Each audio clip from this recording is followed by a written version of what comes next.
Hey followers, this is your boy, Movie Maker Doug 55. Today I interviewed my good friend Vic Sifton, but before we get to my interview, I want to say that I have a lot to be thankful for my ongoing YouTube success. One of the people to credit for my success is my coach, Andy McPhee, an Australian wrestler turned actor, and I study under him. I'm one of his clients and one of his students, I should say, and it means a lot to me to be under his leadership. He gave me advice that helped me develop my YouTube fan base as well as my ongoing book success. And I would not have been able to make my comeback that I've made from high school without his help. So I gotta acknowledge him. My friend, Vic Sifton, he's known on YouTube and in the racing community for this horrific Watkins Glen accident in the Busch Series race there in 1995. 77 involved, that's Victor Sifton, and the 63 of Curtis Markham. Well, they were battling for the fifth position, and you could see Sifton got up on the inside there just a little bit, upset his car a little bit, and Markham was coming off there at full speed, clipped him and sent him into the inside retaining wall. The car flipped over. Here we'll see it again. They are really coming off that turn, get together, rounding him up over the wall and down on his wheels once again. Horrendous impact, and once again you have to give a call. 7. They were coming for the checkered flag, Jerry, battling for the fifth position, and the car number 77 gets a tag from behind by Curtis Markham and into the end of the retaining wall that leads into pit road. The car flipped over, landed back on its wheels, and pretty violent wreck. Different angle here, real time. Oh, my heavens, what an impact and rollover. They're in trouble, all released, they're okay. Late in the race, the number 77 car of Victor Sifton gets bumped, and look out, he's in to the water barrier. Fortunately, suffered bruised elbows, but again, fortunately, he's okay. So, let's enjoy the interview and start it now, shall we? Hey, bud. Hey, Doug, how you doing? I'm doing good, Vic. Can you hear me now? That is much more clear, thank you. Okay, no problem. So yeah, I thought I'd tell you a little bit about my backstory. I have a really interesting backstory. Okay. Yeah, I'm originally from Estes Park, Colorado. Nice. Estes Park, that's the west side of Denver, isn't it? Yeah, northwest. Alright, I used to have a home in Vail, Colorado, in Eagle County for almost 25 years.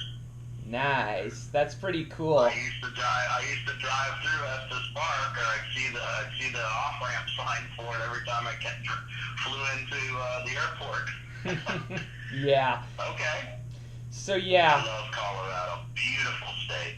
Yep, I love it too. He was born in the summer of his 27th year. Love John Denver. That's where I got to know, actually funny backstory about Vail is I got to know Buddy Lazier and Buddy's dad. And that they're old school Vail people, right? Yeah.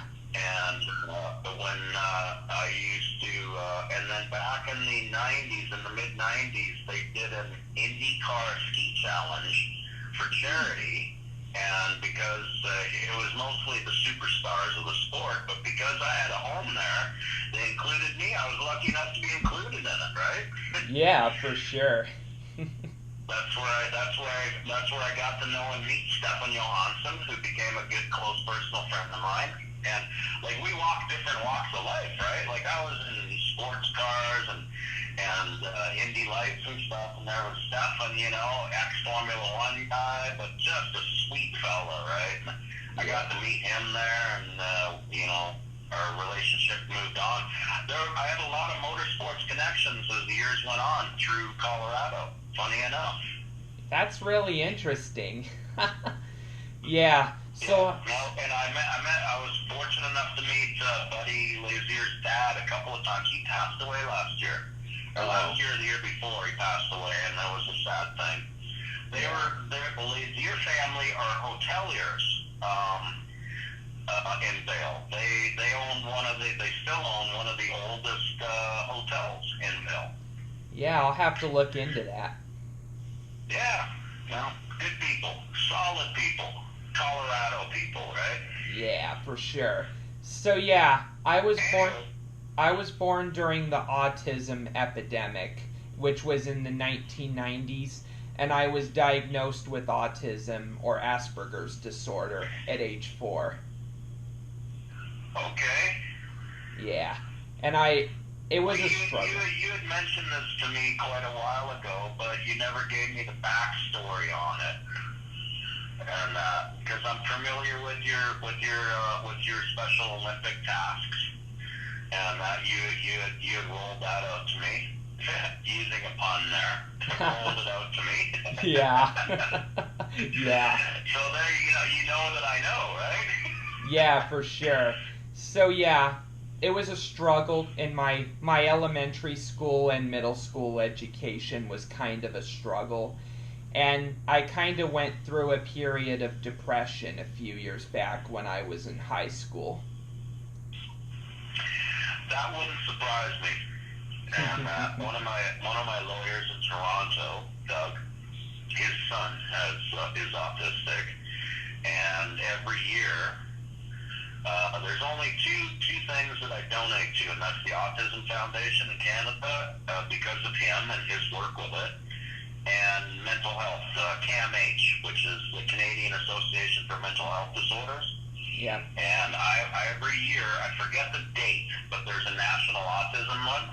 I forget which month it is, but I wear my little blue pin on my lapel very proudly. That's really good to hear.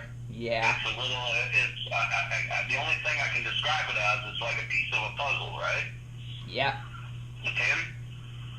Yeah, and you're obviously very familiar with the logo, right? Yeah, I'm familiar with the logo and the puzzle pieces and all that. I've got every year, and I gotta look that up. Christ, when is National Autism Month? I think it's April. Okay, yeah, I've got my pin. It's in my dresser drawer with a bunch of other pins, and you know what? I hate to say it, this year I think I kind of goofed and missed on it. Dang. But no, I've got my blue pin, buddy. I wear it proudly when I'm not in COVID lockdown. Yeah, and the reason I struggled in high school were a number of things. At first, I was actually a model student when I started. Like in my freshman year. Yeah, in my freshman and sophomore year, I was kind of a model student. I won numerous titles of Student of the Month during that period, and I also, and my projects that I did with students won quite a bit of awards that year. But then what happened? Awesome, dude. Yeah, so it started out well, but then things went downhill after my sophomore year, and that's when my rough period began. I'm sorry to hear that, but you know what? You've obviously recovered and come through like a champ, bro. Yeah, for sure. In fact, when I interviewed... I mean, you know, I guess from your perspective, there's only two ways you can go at that point. You know, you can overcome and adapt, as the saying goes with the Marines, overcome and adapt. Yep. Or you can, like, fall down, you know, go down the rabbit hole, right? Yep. That's a good way to look at it. You obviously chose to overcome and adapt after a period of, I'm not going to say reflection, but a period of confusion. Obviously, that was trapping you in that spot for a while. Yep, that's right. And one of the first things I did once I graduated from high school, I was pretty much ready to be done with it, but I still didn't really solve my issues. I was in the middle of a parental divorce at the time, you know, and I went back to church. Well, if that doesn't throw anybody down the rabbit hole, I don't know what would. Yep, but I went back to church that year. And when I went back to church, I had a spiritual rebirth with my Christianity. And I credited that for turning my life around. Awesome. Yep, and not only that, but... Outstanding. Yep, and it was the spiritual You rebirth. know what? I just thought of somebody else I need to put you in touch with for an interview. Ooh, boy. Oh my God, I can't believe I didn't, just because of the spiritual awakening. Oh my God, you're going to have such a beautiful conversation. His name's, I call him, he's a chaplain, and his name's Steve Kearney. He lives in Florida, and he does motorsports ministries, but he handles all of the FCCA regional events for ministry work in Florida and Georgia. Yeah, I'll have to look him up. When my late fiance died, guess who my first phone call was to? Him. Pastor Steve. You know, the Padre. And he does his thing is he does oh my God, I'm searching for the name. His job is one of the worst, well, not the worst, for him it's probably a blessing, but he does palliative care homes. Ooh, and basically his job is to read people last rites and talk to them about God and our Lord Jesus, you know, before they pass on, right? Anyway, I've got to put you in touch with Pastor Steve Kearney. I would love to. He knows everybody in racing. Like, everybody knows him. All the famous drivers and all the non-famous drivers. And he's got stories he could tell you and share some serious Christianity stuff and faith with you. Yeah, I would love to talk to him. Okay, remind me about that. I'm putting you in touch with Pastor Steve Kearney in Florida. Awesome. I'll remind you that at some point when I finish this. He goes to so many races and he sees everybody and they all know him, and I'm like, oh, hey, if you see so-and-so, tell him I said to say hi, and he does it for me. Does it for me all the time. And guess what? This is gonna blow your mind entirely. Yeah. He's from Colorado originally. Oh my gosh. Oh, he's a hardcore Broncos fan, like big-time raging Broncos fan. What are the teams that you like for football? The teams that I like for football, first and foremost, I'm a New Orleans Saints fan. I have been since I was a child. Don't know why, I just like the Saints. And then in subsequent years, obviously I've become a rabid Saints fan. The other team I'm a fan of, funny enough, and it kind of sucks because they're in the same conference and the same division as Tampa Bay. And as a child, I loved Tampa Bay because, you know, Buccaneer swashbuckler, right? Yeah. And I've just come to follow them. And I really became a fan when John Gruden was their head coach and they went to the Super Bowl. You know, and subsequently won the Super Bowl. My other teams are, funny enough, your Arizona Cardinals, and for the simple reason that Kurt Warner was their quarterback. They went to the Super Bowl, but I'm a huge Larry Fitzgerald fan. Like that guy, he should be enshrined, and I can't wait till he gets into the Hall of Fame because that guy is so deserving. But the nice thing about what I admire the most about him is there is a superstar there that could take more money and go to any other team to win a Super Bowl, but he's so loyal and his faith is in with the Cardinals, and I'm like, wow, that is so not the norm in the NFL, right? Yeah. The other teams I like, I'm a Raiders fan. I've always been a Raiders fan since John Madden. But even more so now because Gruden's coaching. So I guess I could say like my two top teams in the NFC are the Saints, and the AFC I have to say the Dolphins are the Raiders. That's really good. Yeah. I like all sorts of teams, but if I had to pick my top three, I would say the Cardinals, the Broncos, and the Patriots. Yeah. Patriots are going to be an interesting mix this year with Cam Newton at quarterback. Well, he still has to win the job, but I think that he will win the job. Yeah. But I think that's going to be an interesting. Cam Newton, who's so outgoing and so boisterous, which is cool. That's part of his thing. And Belichick. That's going to be an a wrestling Hall Yeah. of Fame player. What I like about Bill Belichick is he kind of reminds me of Tony Stewart. He's not one of those guys that likes to talk to the medias that much when they ask questions, you know? Oh, kind of. You know what? You know who took that one step further with the NFL? Who? Was what's his name? The running back for the Seahawks. Remember him? Was it Richard God, Sherman? What's his name? What's that? Richard Sherman, was it? No.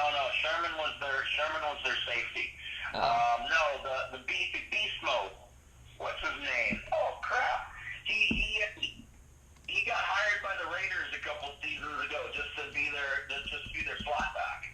Yeah, let me look him up very quick. What's his position? He went by, his nickname was Beast Mode. Let me see who it is. Marshawn Lynch? Marshawn Lynch, thank you. But he is famous for his non-interview interviews. And he kept getting fined by the NFL for not doing interviews, right? So Yeah. finally what he did was he'd sit at the interview stand and he would just nod his head and say, yep. Yeah. And cause he only did that because he didn't want to get fined anymore. Yeah, and I remember a few years back, during the Deflategate saga for the Patriots, when Brady gave up his suspension fight, you know, Bill Belichick was asked if anyone was going to replace Brady permanently, and he literally glared at the reporter and was like, I told you guys what's going to happen, you know? Yeah.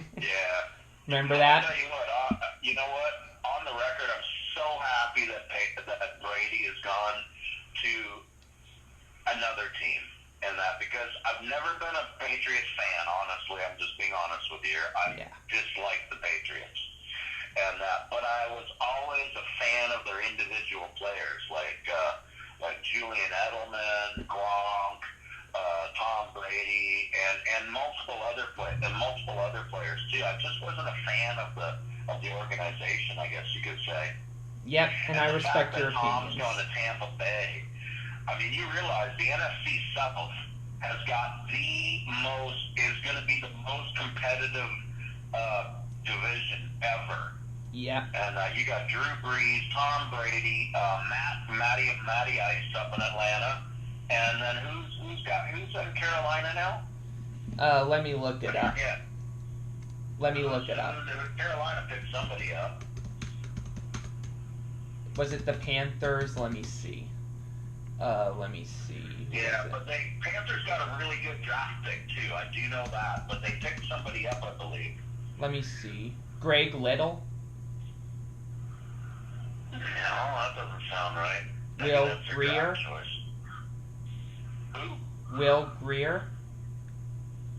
I don't know. Anyway, but between Matt Ryan, Tom Brady, and Drew Brees, are you kidding me? Yeah, that'll be competitive. Those are going to be, for the first time ever, on network TV, thankfully, because I'm a fan of all those teams, kind of. Well, not the Dirty Birds. But, I'm finally going to get pretty much all the Saints and the Buccaneers games on network TV, which normally networks never picked up the NFC South games. Ooh, wow. Yeah, and Tampa and New Orleans meet twice this year. Tampa meets Atlanta twice. New Orleans meets Atlanta twice. And then you throw Carolina in there for a wild card. Those are going to be epic games. Yeah, I agree with you. And you got Brees and Brady competing for the all-time passing yardage thing, right?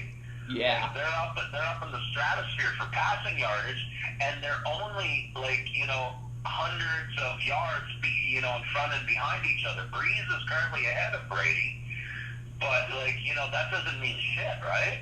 You won 2-3 good games and one bad game for the other guy, and that gap has either been closed or it's been expanded. Yeah, for sure. And like they're both over, I think something stupid like 10,000 or 12,000 yards. Yeah. And I think they're both in the 10,000s.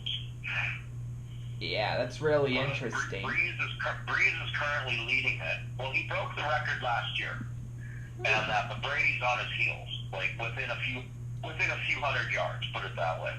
Yeah. Now that Brady's a Buccaneer, guess what? I'm a fan of Brady now. But I'm diehard Saints. I wear my shirt on Saints football days. I wear my cap, and that. I got my Drew Brees bobblehead on my desk. Yeah, for sure. My Aunt Julie in Denver, who lives in Denver, she's a diehard Broncos fan and wears it whenever she can.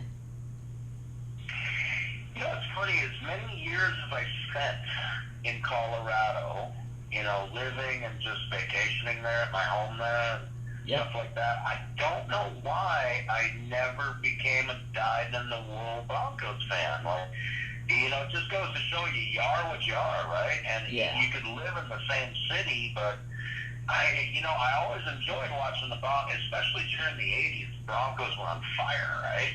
Yeah. And the orange crush, right? Yeah. And, I never knew why. I never dove, went all hands on deck with the Broncos. Just never did. Yeah. Makes a lot of sense. Yeah. And then here I am. I'm a lowly Raiders and a lowly Dolphins fan for the AFC. Those are my two AFC teams. I got to admit, I don't have a lot of faith in my AFC teams, but they're my AFC teams. Well, now we got Tua as quarterback for the Dolphins, so I'm expecting better things from out of Miami this year. Yeah, for sure. So you want to start asking the questions now for the racing interview? Yeah, go right ahead. Shoot. No problem. It's cool to chat about other things as well, but we should probably get on the interview now since you're a good interviewer because you warm up your interviewee by talking about other stuff first and get the person in the mood and the mode. Yeah, for sure. That's actually that's a good trait to have. Yeah. Who reached out to you about on to racing? Yeah, and who reached what do you got? Shoot. Okay. My first question is where are you originally from and what was your upbringing like? Well, I was born in Winnipeg, Canada. My upbringing was mostly in Toronto. And my upbringing was very, I don't know what you would call it. There's an old term called the latchkey kid. And are you familiar with that? Never heard of it before. How does it go? Okay, it's a very old term from the 50s and 60s, or even before then. And what it was is, basically, you grew up in a home, and I'm not saying this with a negative connotation, but absentee parents. And in other words, a latchkey kid was a kid that had his own key to the house, and he let himself in and let himself out.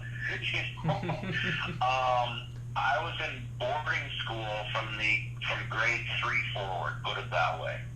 Ah, okay. And, it was no picnic at the beginning because I was in boarding school in the same city that I grew up in, like where my home was. And it just because my mom at the time, my father passed away in 1970.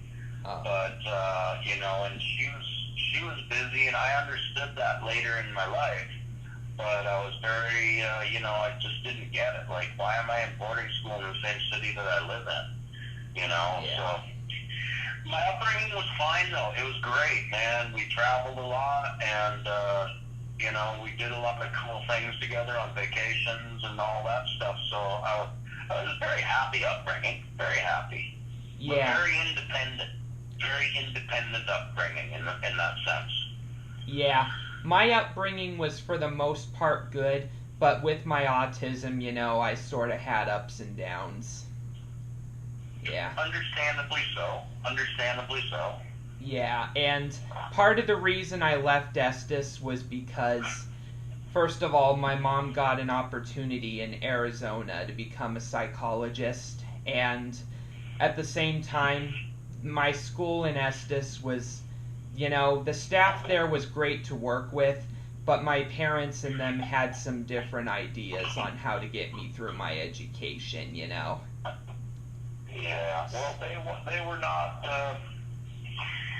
Well, there was no education about autism at the time, though. So our teachers and whatnot. I'm making an assumption here, but you'll probably agree with me. Yeah. That they didn't know how.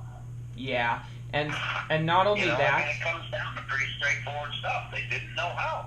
Yep, and there were some instructors that didn't know how to treat me, and some of them resorted to hostility rather than working with me. Of course they did, which is shameful. But at the same time, though, they just didn't know how. Yep, that's the way I look at it. I'm sure those same educators in this day and age, and even some of the ones that were with you back in those days, they have probably come a full circle. I would hope they've come a half circle at least, but maybe some of them have come a full circle. Yeah, and I think some of them have, yeah. And I still keep in touch with some of them. They're people you're never going to see or talk to again, but we can only hope for the future generations of autism that the educators have come at least half circle, if not full circle. They have to be full circle. Yep, I'm with you on that. Hopefully they have, and I still pray about it. But yeah, the chances of me seeing certain instructors again are probably low. Yeah. But so actually non-existent. Yeah, I'm with you on that. So anyway, moving on. What else you got for me? What made you get into motor racing? Oh wow, this is a good story. All right. So in 1990, I formed a company. In 1989, I formed a company called Canaska Investments Ltd. And it was an offshoot of our family company, but it was market investments, real estate, so forth and such. I had no knowledge of motorsports whatsoever, none. To me, the Indy 500 was a great excuse to have a beer bash and a barbecue. Before then, I never watched the race. Right, like I'm too busy having beers and cooking barbecue. Right, for all my friends, it was just a great excuse. Yeah. Anyway, so I'm in my office one day, and a guy walks in, and I will always give him credit, even though this guy owes me a ton of money, but that's not the point. Yeah. And but he walks in, and his name was Alistair Sutherland. I'll never forget that. And he walks into my office one day, introduces himself, and he's a musician. So I kind of knew him through some other people, but I knew of him, I didn't know him. And he walks into my office one day in Toronto, and he's like, "Hey, I'm Alistair, man." And I said, "Yeah, I've heard of you, through a couple other friends of mine who are in the music industry." I said, "How you doing?" He goes, "Well, I got a proposition for you." And I said, "Yeah." And he goes, "What do you know about racing?" Well, what kind of racing? He goes, "Car racing." And I said, "Absolutely nothing." But I did tell him, though, I said, "You know what? I have a very old friend from my teenager years growing up who's apparently, and I hadn't talked to him in years, who's apparently really good at this. His name's David Embringham." And Amp and I grew up together as kids, well, not grew up together, but we spent a lot of time up north at the ski cabins, right? And I had heard through the grapevine that Amp, as he became known as, was a really good race car driver. And I said, "Nah, I got this one buddy, he's an acquaintance, but, I don't talk to him much."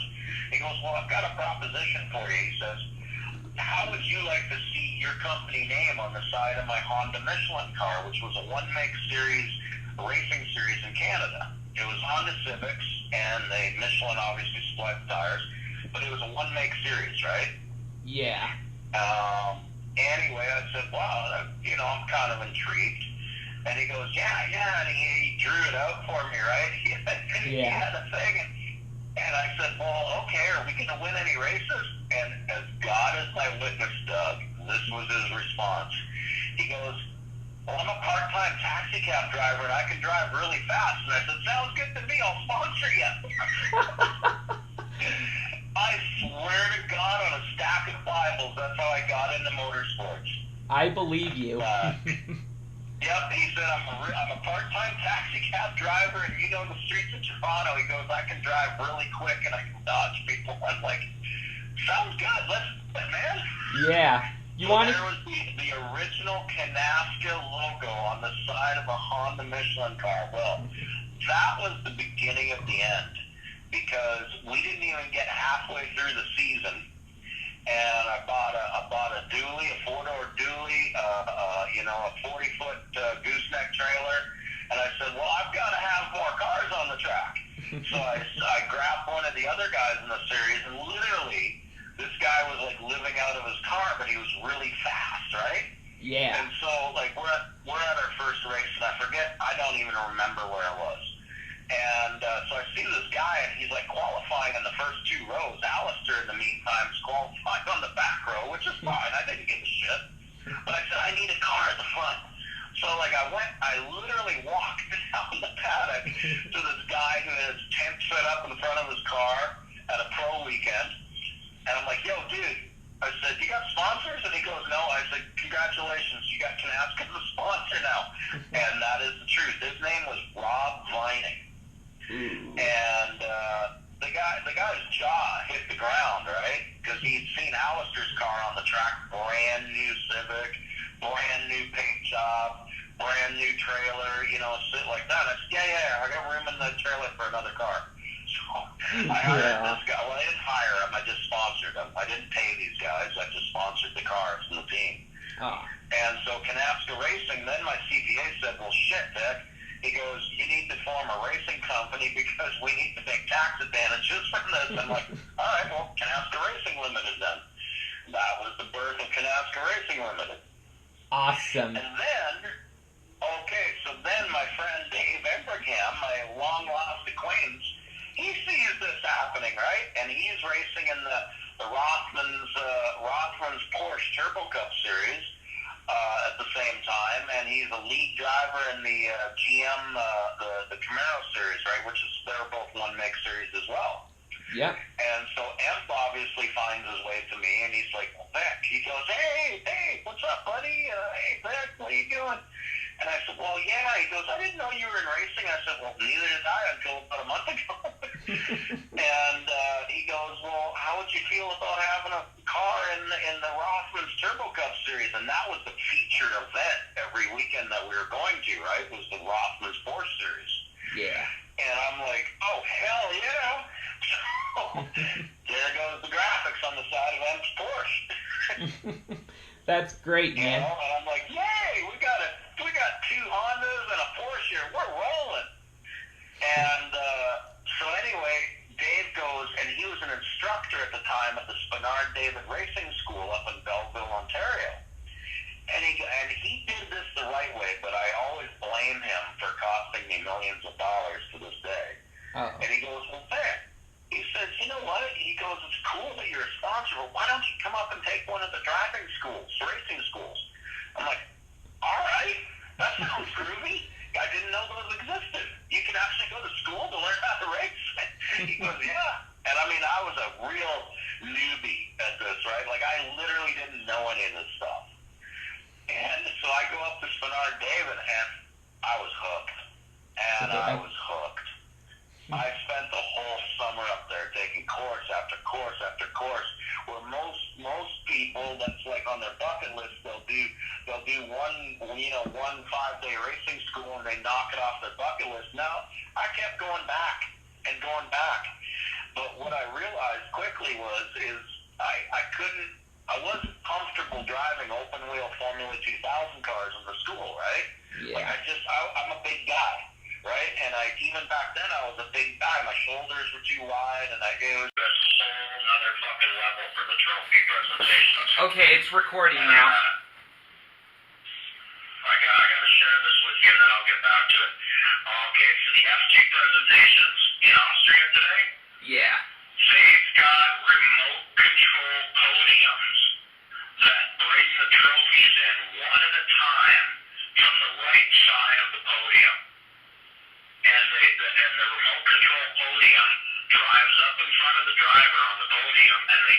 trophy off of it, and then the little trophy podium scoots off to the other side.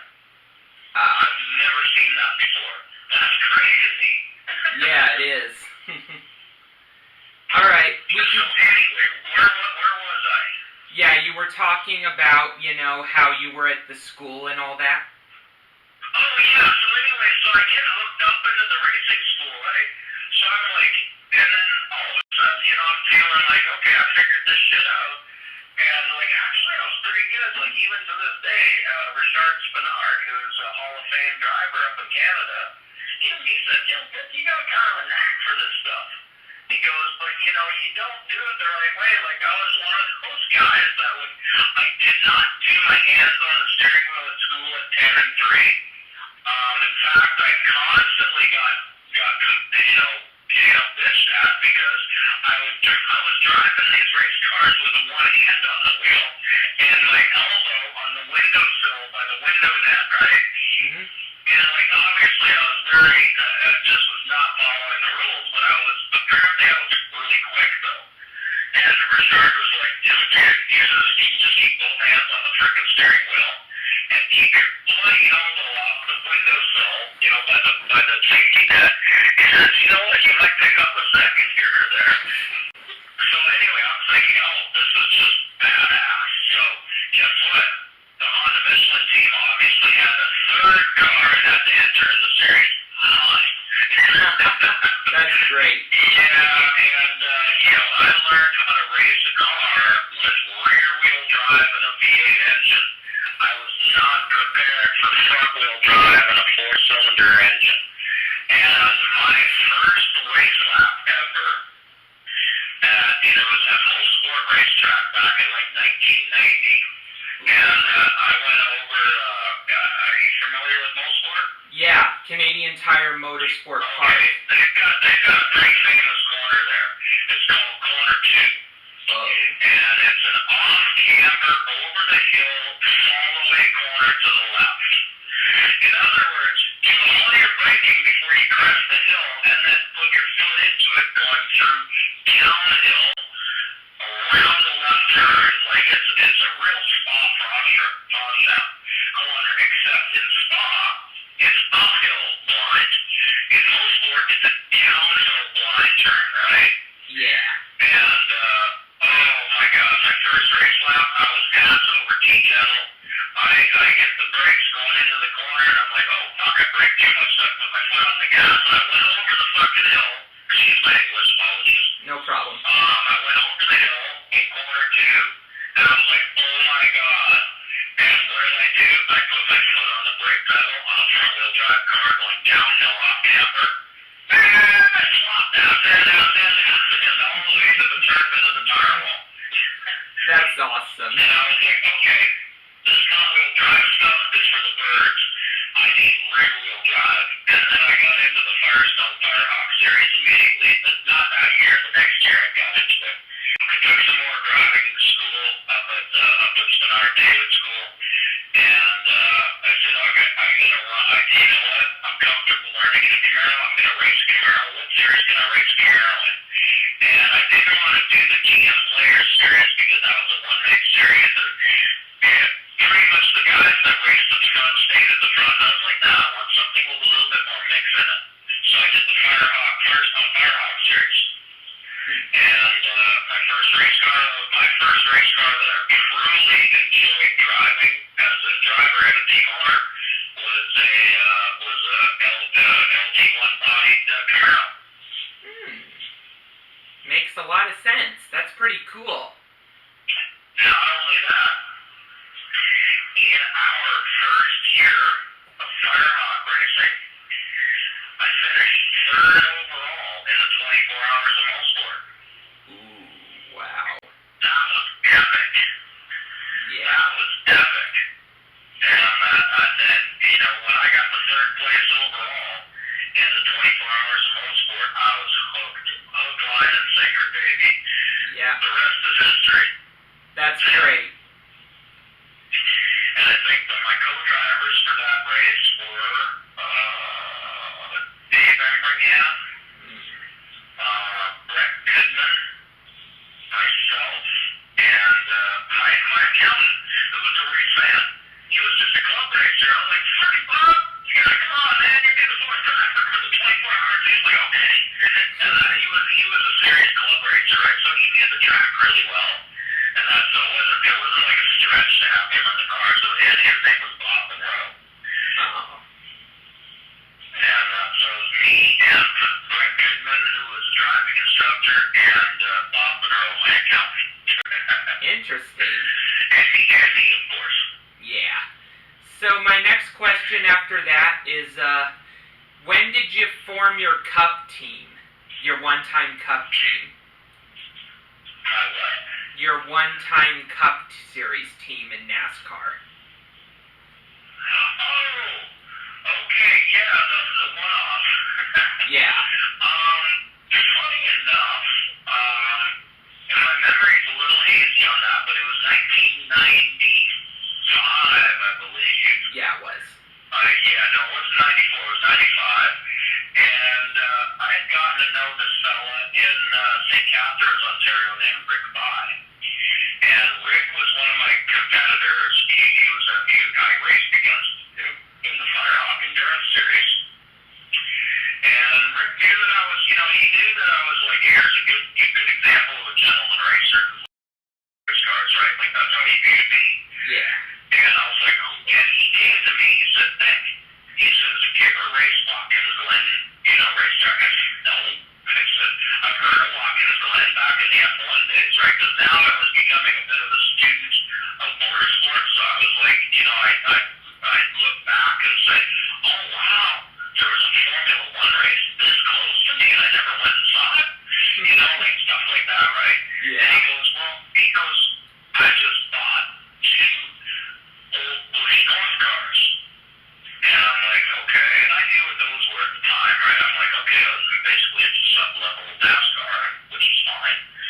And he says, yeah, but these are Bush North cars. And they were he bought this team out of business, and he might be able to recollect the exact 2 cars that he bought, because they were it was called White House Apple Juice. Oh. And they were the main sponsors on these cars, I guess, in 1994. And White House Apple Juice. And anyway, he picked up these 2 cars on a steel deal, plus all the equipment that went with it, right? Yeah. And he goes, well, how would you like to, invest in one of the cars, and we'll get them all ready for a road race. And I said, well, I've never driven an oval in my life. He goes, no, I'm not going to do any oval racing, buddy. He says, well, we'll get these things prepped up. And now, this was when they were still using the Buick V6s or the Chevy V6s in the Bush North series. Yeah. And they weren't V8s, they were V6s. Anyway, so I'm like, yeah, that sounds cool, road race, right? And he goes, yeah. So anyway, I'd never driven a stock car in my life, and I never drove it before, and they were the main sponsors on these cars, I guess, in 1994. And White House Apple Juice. And anyway, he picked up these 2 cars on a steel deal, plus all the equipment that went with it, right? Yeah. And he goes, well, how would you like to, invest in one of the cars, and we'll get them all ready for a road race. And I said, well, I've never driven an oval in my life. He goes, no, I'm not going to do any oval racing, buddy. He says, well, we'll get these things prepped up. And now, this was when they were still using the Buick V6s or the Chevy V6s in the Bush North series. Yeah. And they weren't V8s, they were V6s. Anyway, so I'm like, yeah, that sounds cool, road race, right? And he goes, yeah. So anyway, I'd never driven a stock car in my life, and I never drove it before the day we showed up at Watkins Glen to practice for the race weekend. And I had never driven the track, nothing. Oh. And this was a Bush North race.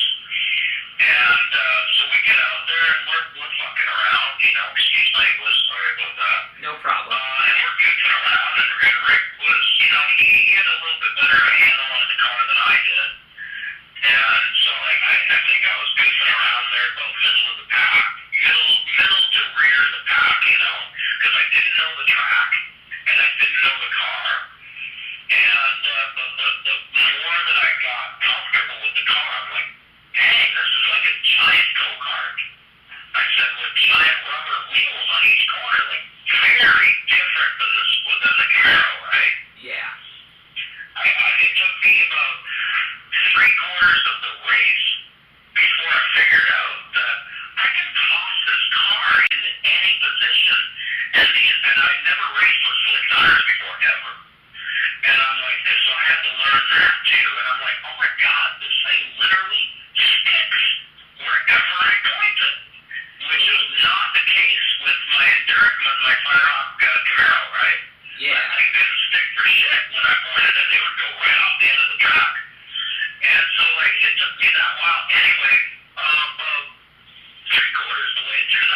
right? So I'd be in a car for like 1 hour, and I'd get out of it and then swap out. And then even with the short fire hawk races, they were 3-hour races, so you had 2 drivers, right? Yeah. Anyway, so we're about an hour and a half into this race, and I'm tired. And I overheated the brakes going into corner 1 at Watkins Glen. I just simply, I braked way too late, and I went straight off the end into the kitty litter. And you know what? I remember because, they were saying, oh no, we can pull the car up, And I remember looking at the guy saying, no, don't even bother pulling the car up. I was spent, and it was at that moment that I realized that, okay, if I'm going to keep doing this racing and I want to go faster and faster, I need to start working out. And because I was just relying on my, fat, happy, and stupid attitude, right? Yeah. And what little talent that I had, but I realized then, I'm not even 3/4 through the race, and I'm spent. Yeah. So I got out of the car, and I remember my crew chief was on deck, man, we're gonna tow the car back to pit lane, you didn't finish. And I looked at him straight in the eyes, and I said, no. I said, I can't. I said, as embarrassing as this is, I can't finish the race. I'm spent. Like, my back hurt, my neck hurt, my shoulders were on fire. And, it was because I'd never driven a car with 6 before. I was toast. I was done. So anyway, after that, I don't know how it really proceeded, but obviously that weekend the primary race was the Untitled Glen, the NASCAR race. Yeah. And wait a minute though. You know what? My first Busch North race must have been in '94, because I watched the Untitled Glen in '94 and said, you know what? I know a really good road racer in Canada. We're good acquaintances. His name's Ron Fellows. And I said, I wonder if, And so anyway, that's it. So my first Busch North race, my first and only North race was in '94. Okay. And I did DNF. I didn't finish. And then I can't remember the exact way everything came together, but I remember reaching out to Charlie Cook because he was obviously my Firehawk strategist, he was the reason we were doing so well. Yeah. And I reached out to him and I said, what do you think about this? And he goes, yeah, we can do this. And I said, okay, what we need to do is we need to get an owner's license with NASCAR. So I applied for that, blah, blah, blah. We did all that stuff. And we built a car. We didn't build a car, we bought a car, but we rebuilt it, or Charlie rebuilt it, because he had NASCAR people that worked for him. Yeah. Or not NASCAR people, but he knew people that basically he hired to rebuild the car. And I said, okay, well, the deal is we need a motor, so we bought a Ron Hutter motor. I don't know why I remember that name, but I remember it was back in those days, you couldn't really just show up at Hendrick's shop and buy a Hendrick's motor, right? Yeah. But there was independent engine builders that you could do that with, and I guess Ron Hutter was one of those people, and he was well known for his motors, apparently, blah, blah, blah. And so, yeah, and Ron was involved in it at this point, right? Yeah. And it was a beautiful car. It was a gorgeous car. And he qualified decent. Once again, he had never driven a stock car before, right? Yeah. So he had a lot more talent and sticky figure than I had in my whole head, right? Yeah. So, he qualified, I'm going to guess, the front third of the pack, I'm going to guess, he qualified 6 or 7 trucks. Okay. And anyway, so the race began, and I was like, I remember talking to Charlie. I said, "Oh God, Charlie, we need to hire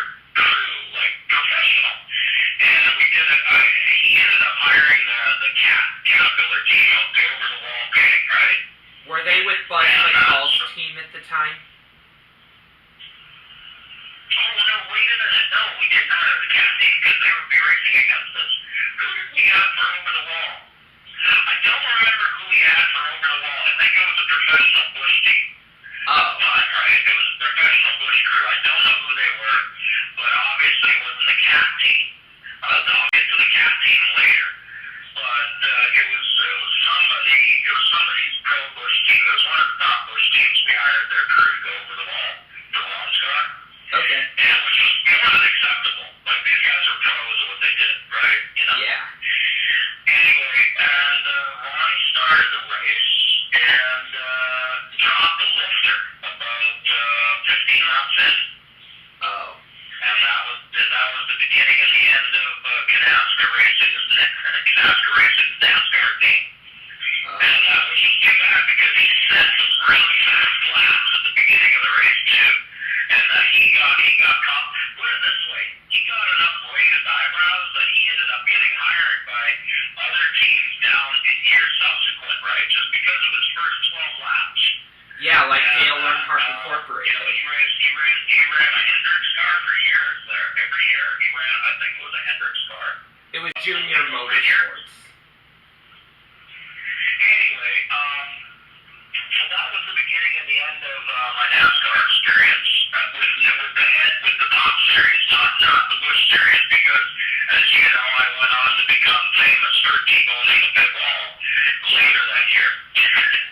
Yeah, tell me a little bit about that wreck if you have any. Oh my God, that actually surprised me. So, as I told you before, my first race, I was like spent. I had no idea of the traction of a slick tire and whatnot, so I practiced and I went to the gym and I did all my core exercises and stuff like that. So later in the year, in 1995, they had the Burnham Boilers 150. Yeah. And don't ask me why I remember the name of the race, but that was it. And I think the same car, but I repainted it. The first race out the year before, I left it yellow, which was the White House apple juice color. And the next year, I repainted it to the dark forest green, which was the same as Ron's NASCAR Winston Cup car. And anyway, I qualified around, I can't even remember where I qualified. I was probably, once again, like 6th or 7th row qualified. Okay. And my buddy Rick, who had the other car, he qualified a little bit closer to the front. He had engine problems. And now, here's the interesting thing. In 1995, Busch, all around, Busch South, Busch North, and Busch Racing, so like the National League, they all went to the V8s. We kept the V6s in our cars. Oh. And just because we didn't want it, like, you know, like, look, we're just out here to have some fun, right? Yeah. You know, it's like, anyway, so Rick qualified on the front 3 rows somewhere with a V6, and I qualified around 5th row, 6th row with a V6. And interestingly enough, man, we were racing out of the box. Like, I honestly got to tell you, the V8s really had nothing on it unless there was a really good road racer with a V8, right? Yeah. And Rick had engine problems somewhere, you know, halfway through the race. And, you know, it was one of those things where I still wasn't used to driving a one-driver race, right? So, like, I kind of lost track of where I was, right? Yeah. I'd pass a few people, somebody would pass me, I'd pass them back. And anyway, right at the end of the race, there was a 3 laps from the end, there was a full course yellow. And this was where, like, okay, this was really confusing to me, right? Because I had to rely on my crew chief, which was Charlie, and Charlie had to rely on the Caterpillar team, which was my over-the-wall crew for that bush race, right? Yeah. And so Charlie looks at them, and the head guy from the cat team, he says, all right, your guy, he lines up on this side and that side. So basically what had happened was, through the course of the race, unknown to me, I was still on the lead lap, and there was only 10 cars on the lead lap, and I didn't know I was one of them.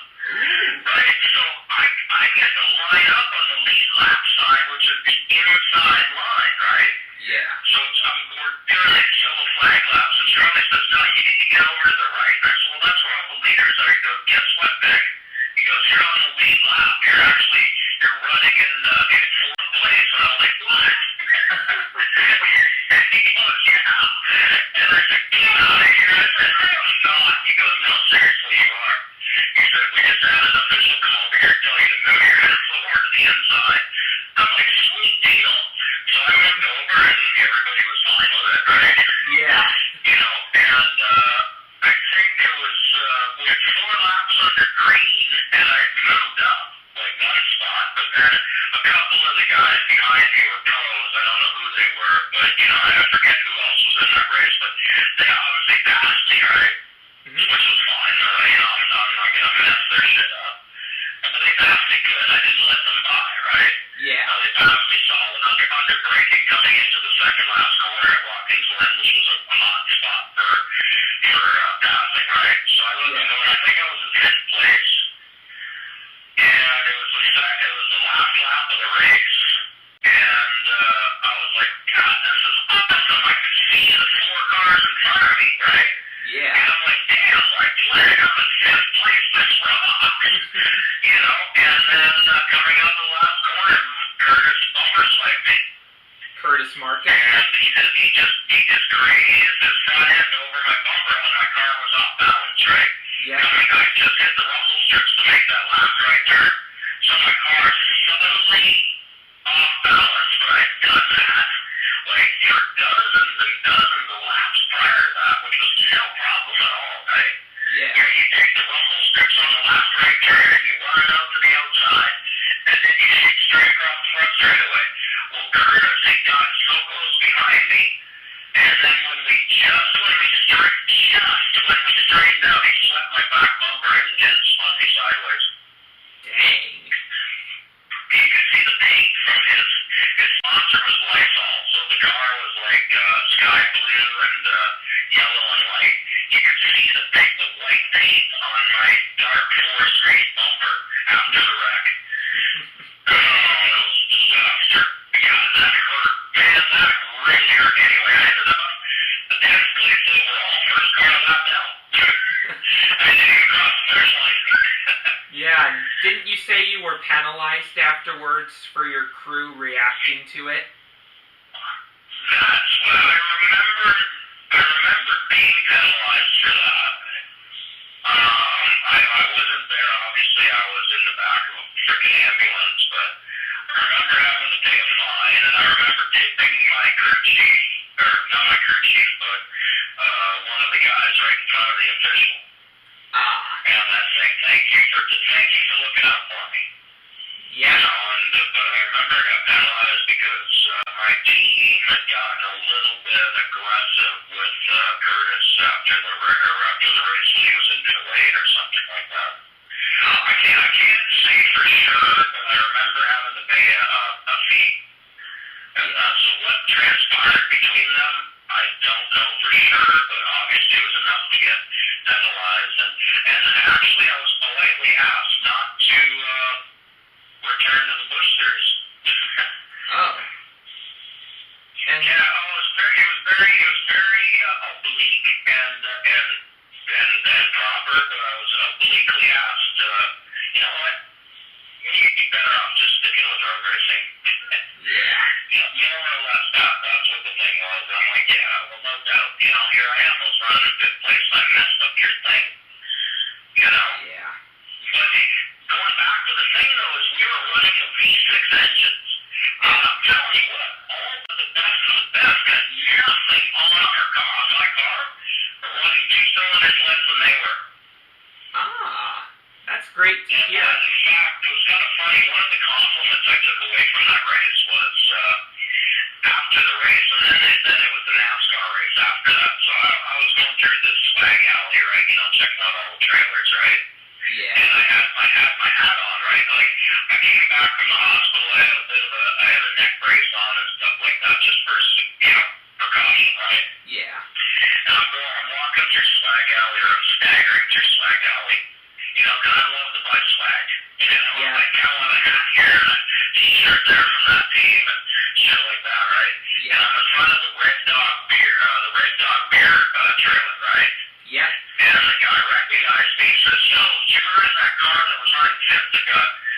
hammered into the wall at the end of the race. I said, yeah, that was me, buddy. I said, yeah, give me one of those Red Dog racing hats. And he goes, yeah, sure. He goes, hey, listen, he says, I know the owner of the team. He says, you're a hell of a lot better than our current driver. He goes, my owner would hire you guys, and then you were the New York second driver Red Dog beer car. And I was like, really? And he goes, yeah. And I said, well, I got to be honest with you, buddy. I said, I'm a road racer. I've never driven an oval in my entire life. And I said, oh, that's a shame, man. He says, you should go to an oval school. You pick it up real quick if you can drive like that. And I just walked away from that, and I left it at that. But it was a really nice compliment, you know. I was like, wow, that was kind of cool, man. Yeah. To be honest, man. That was the beginning, and that was the end of any Canaska involvement in stock cars. Yeah, and I have to tell you, I'm a pretty good go-kart racer myself. I'm just like you, I'm better at road courses, but there was actually an oval track that I actually did very good at. And it was an oval track at Awesome Jake's, or Amazing Jake's. It's either one of those names, but it was in Mesa, Arizona.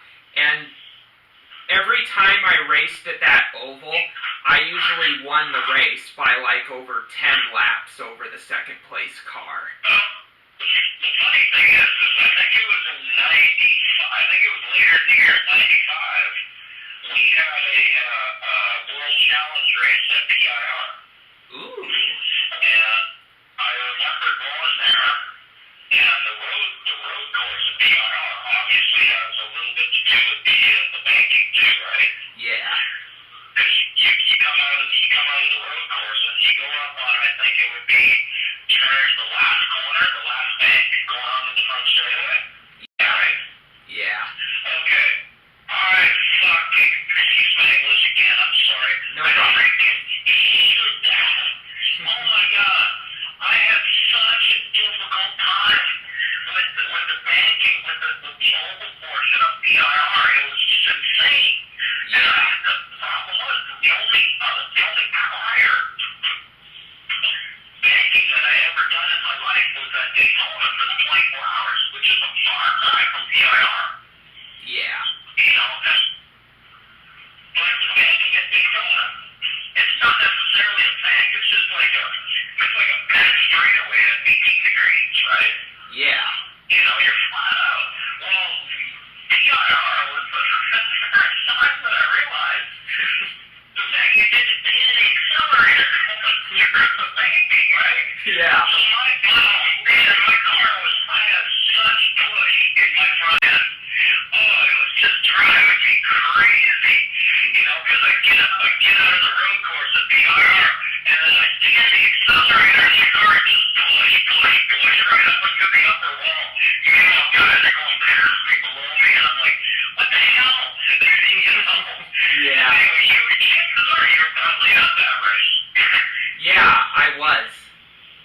That was 1995, the PIR World Challenge. I don't know what the feature event there was. Oh, wait, you said it was It was 95? probably Trans Am.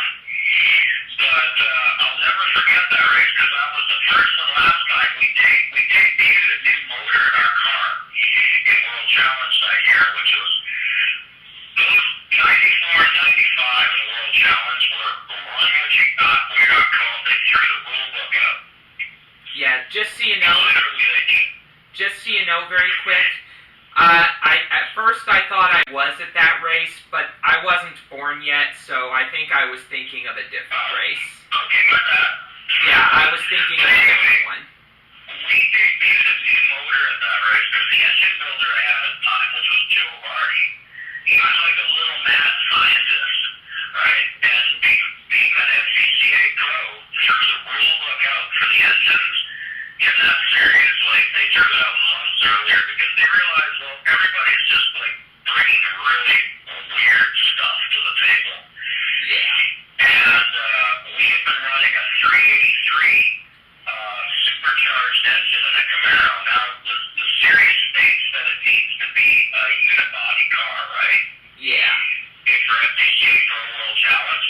And it needs to have something that's spec with the car that you can buy at the dealership. And so obviously we didn't qualify for that. So what I did was I actually built 3 prototypes with Joe. We went to a Chevy dealership and we bought 3 brown wrappers, white wrappers off the lot, like literally like stripped down like your basic Camaros, right? Yep. And we bought 3 of them. One was a ragtop, and we called it the Canaska Hurricane. And we were going into the aftermarket business, like Roush and people like that, right? Yeah. And so the series dictated that you had to have one car that was available to consumers that matched your specs.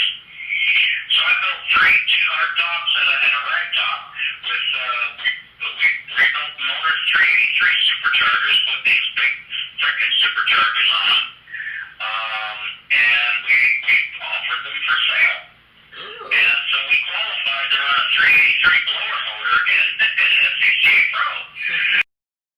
Sure enough, but you know, and that was really good, except when the blower belts broke, right? And that was a problem. So anyway, about halfway through that season, SCCA Pro, and at the time, Doug Robinson was the head of tech for SCCA Pro, for World Challenge specifically. Yeah. And he got sick and tired of everybody bitching and complaining because there was only like 3 or 4 teams that pretty much dominated the Grand Sports division and pro. And he was like, you know what, you guys, he was so tired of people complaining about each other. He was like, you know what, you guys sort it out yourselves. He goes, we're turning our back on everything. He goes, as long as you don't show up here with a 2-frame car, you know, that's obviously not a unibody. He says, I'm fine with it. Build whatever frickin' motors you guys want. He goes, and you know what, you guys only have each other to complain and bitch about too, not me. And so, okay. So we took it a step further, and Joe, the mad little scientist that he was at the time, and he built me an all-aluminum 406 cubic inch naturally aspirated motor with a carburetor on it. Yeah. And we debuted that at PIR, which is probably the wrong track to debut that at because it didn't show the power of the motor, right? Because, you know, PIR, you know, unless you get the banking down straight, which I realized after the fact, the road course in the middle, you're low gear, you know, you're in third pretty much the whole time, right? Yeah. You know, third, fourth, 3-4, you're back and forth, which is not showing the breathing juice of a 406 carbureted engine, right? Yeah. Anyway, so I don't know what happened. That race, I never finished that race. And I remember it was the first race we had to do headlights for. Because it was racing into the evening, and my crew, Mike Rue was my ROUX, Mike Rue. He was my crew chief for my sedan team at the time, right? Yeah. And these guys thought they'd play a big joke on me, so we get to the race, and, you know, we qualify, we do all that stuff under daylight. And then these guys thought they'd really pull a boner on me, saying, oh my God, Vic. I'm like, what's wrong? They go, we can't race the race, we don't qualify. And I'm like, wait a minute, man, I'm busting my ass about the dirt trying to go through that banking. And he goes, no.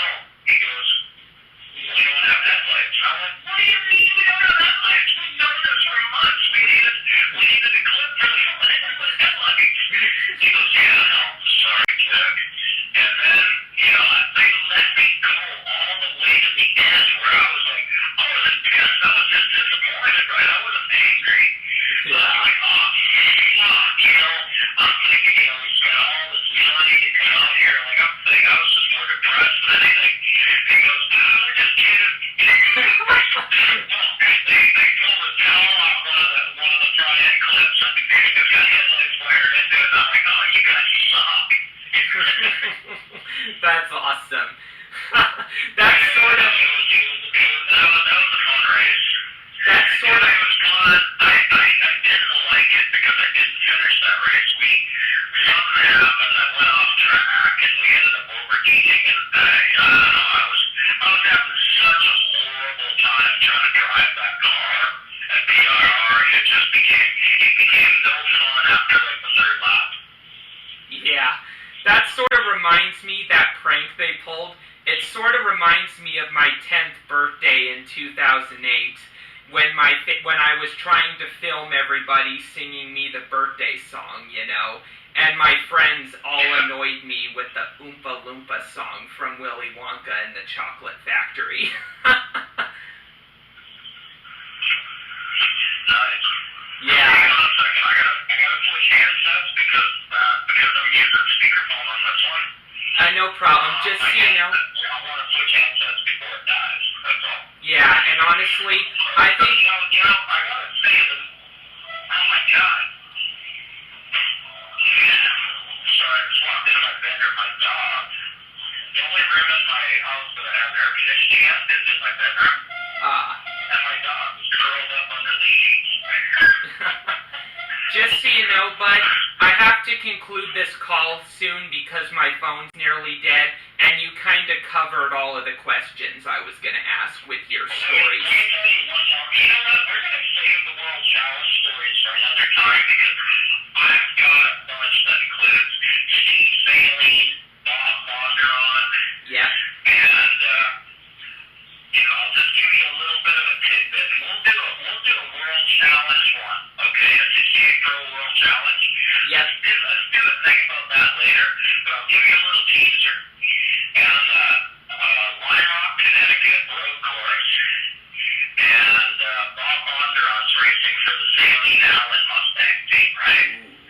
And, I actually taught an old dog a new trick. Actually, I taught an old dog an old trick, and he complained to the officials about me. And I was like, I think you've been doing this all your life, dude. You just pissed off that I didn't keep it on looking with it. And once again, Doug Robinson just shook his head, and he goes, Mr. Bondurant, he says, I'll never forget this in the official trailer. He goes, he didn't say Mr. Bondurant. He goes, Bob, you know better than to complain about the move that young Sifton did to you. He says, of all people, you know better than to complain about that. And he goes, Vic, try not to do that again, okay? Yeah. But I'll tell you what happened on another phone thing. I'd love to do a World Challenge one with you.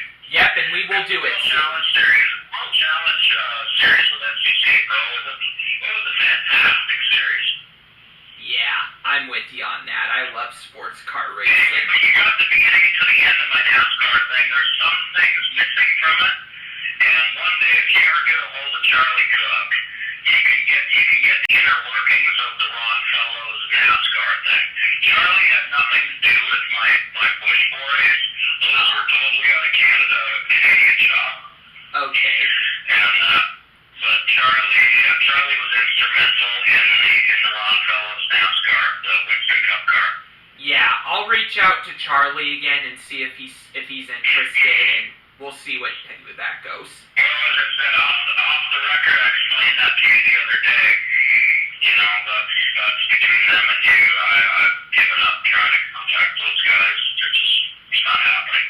Yeah, I understand. I really don't know why. Yeah, but no problem. But it is what it is. Yep, good way to look at it. Alright, thanks for chatting with me today, and we'll do another one soon. No, it's always my pleasure. It's always my pleasure to chat with you, man. I learned stuff. Listen, I'm going to put you in touch with Steve Kearney, the Padre down in Florida, because I guarantee you he would love to talk with you. Yeah, I definitely would too. He knows and he jumps around with him. He's been Steve's in his early 70s, dude. This guy's been around motorsports all his life. Whoa. And so, my point being exactly, Steve's no spring chicken, but you know what? He would, given your faith and his faith, you guys would hit it off on an entirely new level. Definitely, for sure. Alright, I'll make sure. What I'll do is I'll double check with him first. I'm sure he'd be totally open to it.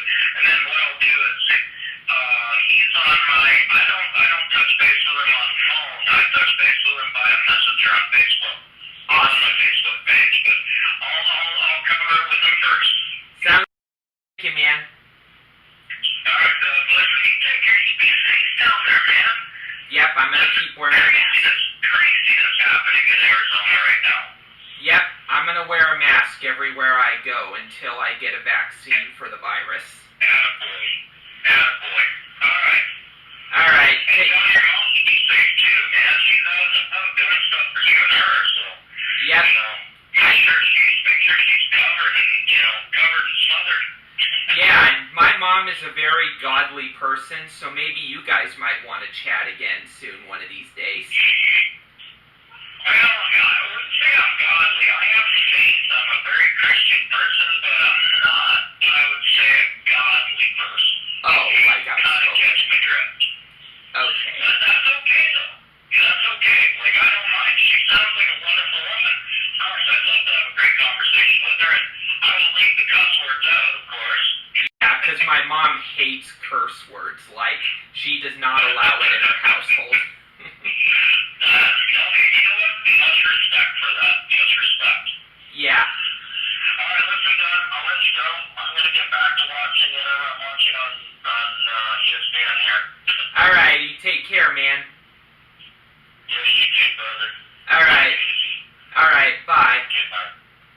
Cool. Turned out well. Cool. 77 involved. That's Victor Sifton and the 63 of Curtis Markham. Well, they were battling for the 5th position, and you could see Sifton got up on the inside there just a little bit, upset his car a little bit, and Markham was coming off there at full speed, clipped him and sent him into the inside retaining wall. The car flipped over. Here we'll see it again. They are really coming off that turn, get together and rounding him up over the wall and down on his wheels once again. Horrendous impact, and once again you have to give a call. 7. They were coming for the checkered flag, Jerry, battling for the 5th position, and the car number 77 gets a tag from behind by Curtis Markham and into the end of the retaining wall that leads into pit road. The car flipped over, landed back on its wheels, and pretty violent wreck. Different angle here, real time. Oh, my heavens, what an impact and rollover. They're in trouble, all released, they're okay. Late in the race, the number 77 car of Victor Sifton gets bumped, and look out, he's in to the water barrier. Fortunately, suffered bruised elbows, but again, fortunately, he's okay.